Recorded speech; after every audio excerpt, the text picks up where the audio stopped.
Welcome back to the Milwaukee Show, and today we're talking about the Detroit Red Wings, the team that is finally breaking into what they should be after everyone, including myself, was doubting the Yzer plan and the Red Wings, that everything was going stupid and this is wrong and they're not going to do that good. And everyone who doubted them was completely wrong, as they are 11th in the NHL with 32 points this season, 14-8-4. They're in the first, well, they're tied for the third place spot, but first wild card currently where they're set in the Eastern Conference. They are third in the NHL in goals for with 97, only behind two teams in the NHL. Just remember that. They're behind two teams in the NHL when it comes to scoring and producing goals, and they have the 10th best power play in the league. Now, usually when I talk about teams, right, especially like the Vegas Golden Knights, I will bring up those two facts, and then I'll go on to say something, and then next to those two I will say, and the penalty kill and the goals against stat is also incredible. But that is where the Red Wings fall flat. But where they don't is their offensive machinery. This is a team that is full on a Spartan army with those spears sticking out and going after the bad guys, right? They are unreal. Detroit is great when it comes to offense, right? They have 12 players on this team, right? When it comes to offensive depth, rolling out lines onto the ice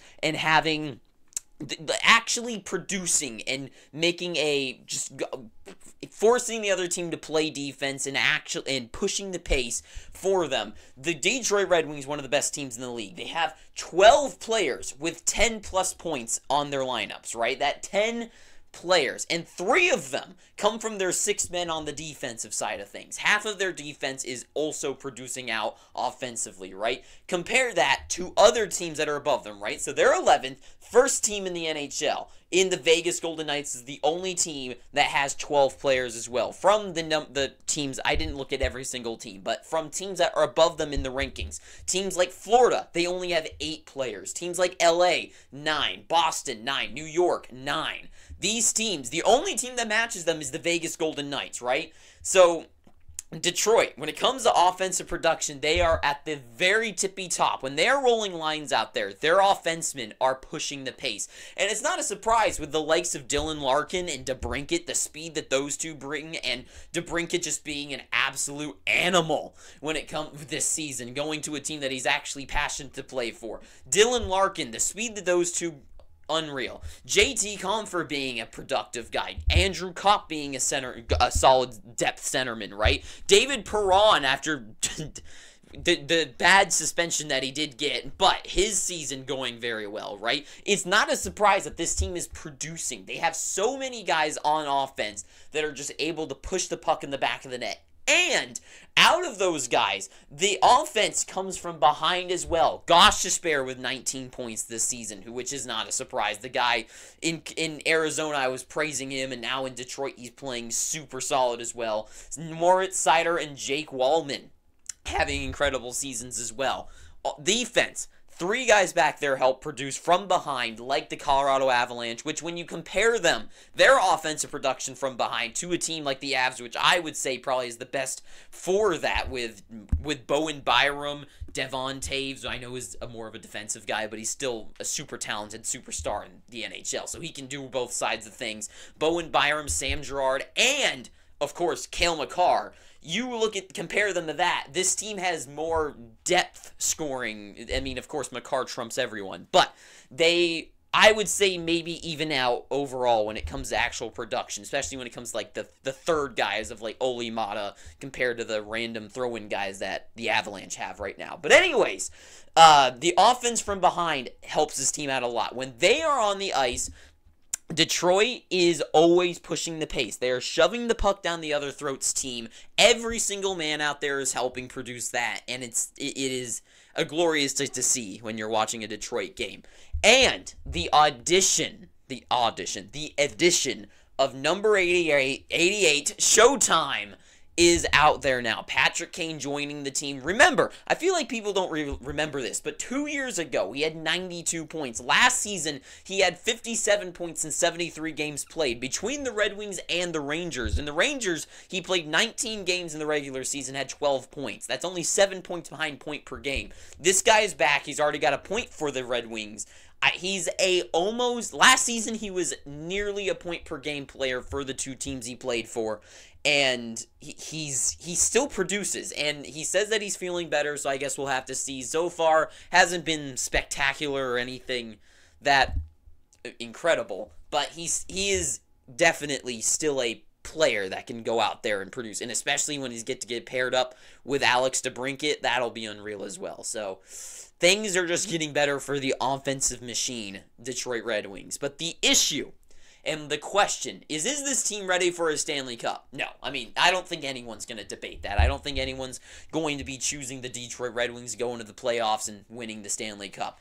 They are a team, though, that I will say that I think when they do get in, they are definitely I feel like they're going to be a lock just because of how excited and offensive this team is, and with a goaltender named Lyon in the back of the net and having an offensive machine in front of them, similar to last year's Lions situation, that I think they could definitely get at least past the first round, and hell, I wouldn't even be surprised if they get past the second round. But when it comes to truly winning the Stanley Cup, I don't think so. This is not a Stanley Cup winning team yet, but they almost are. And I think they are on the verge of the precipice that is the Stanley Cup dynasty.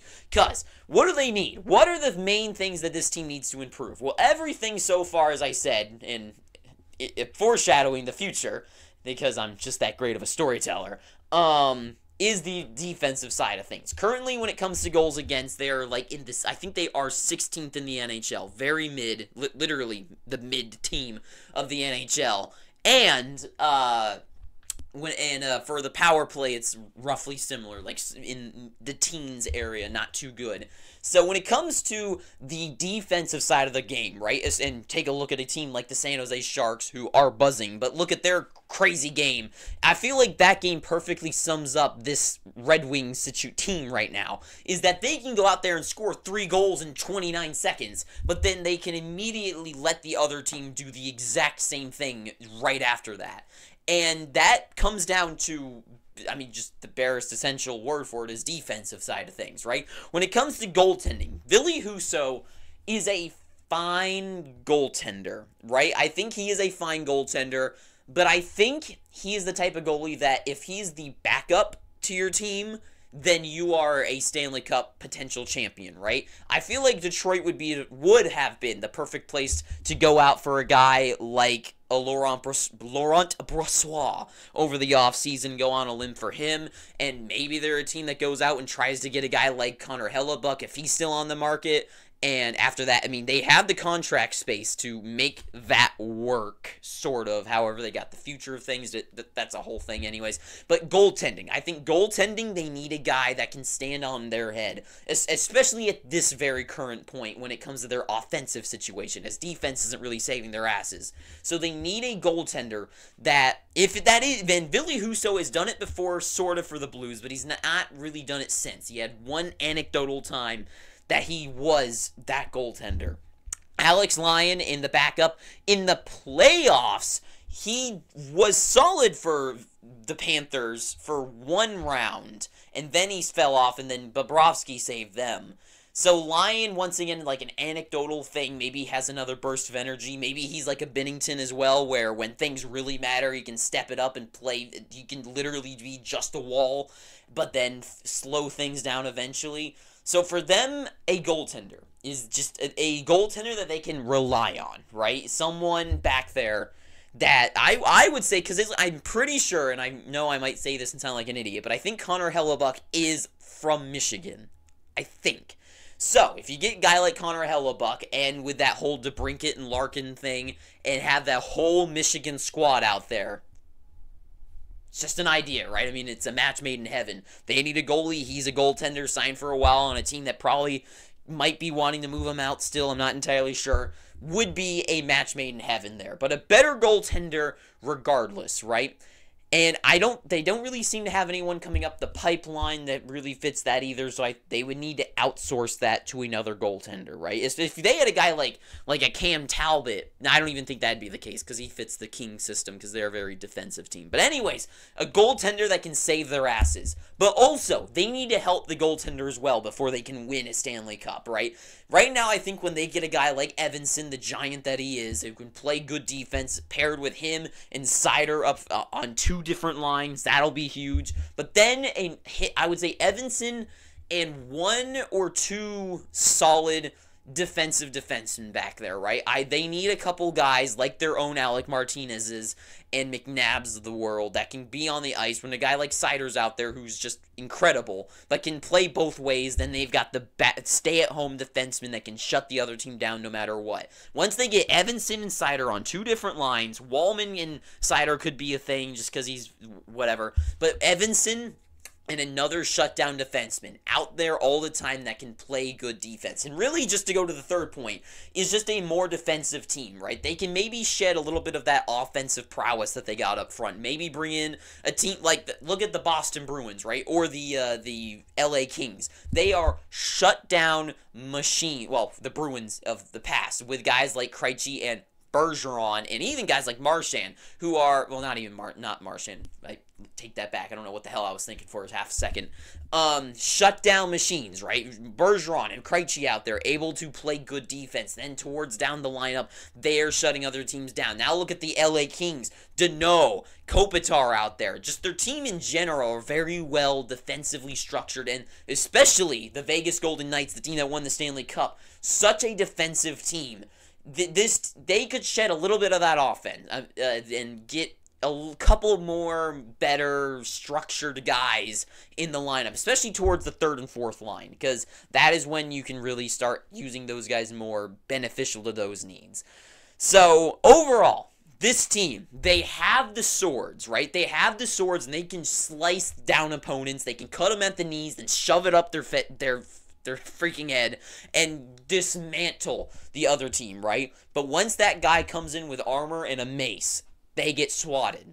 And that's the real key. They have the swords, but they need the shields. And I think that is the plan. I think the Yzer plan is in effect that will happen when they bring up guys like Evanson and bigger guys, right, who can play more shutdown, like Soderblom, and what is he, like, 6'8", I think? Once they bring up those guys, the size of the offense will bounce the other guys, and if they get past them, they got, once again, big defensemen back there, and good, solid defensemen like Seider, Evanson, and whoever else they add by then. So, for me, the Wings, such an exciting team. They're so fun to watch. And really, Stanley Cup worthy? No. Will they be? They will if they fix those problems. Right now, offense is solid for a while, but they need that defensive structure. That is just an absolute necessity.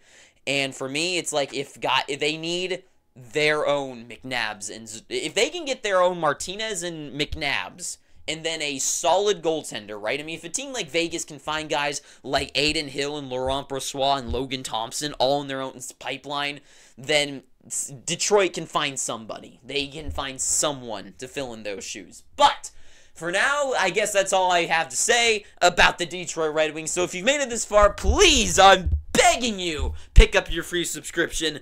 And until next time, too sweet. Have an amazing day, and ta-ta for now.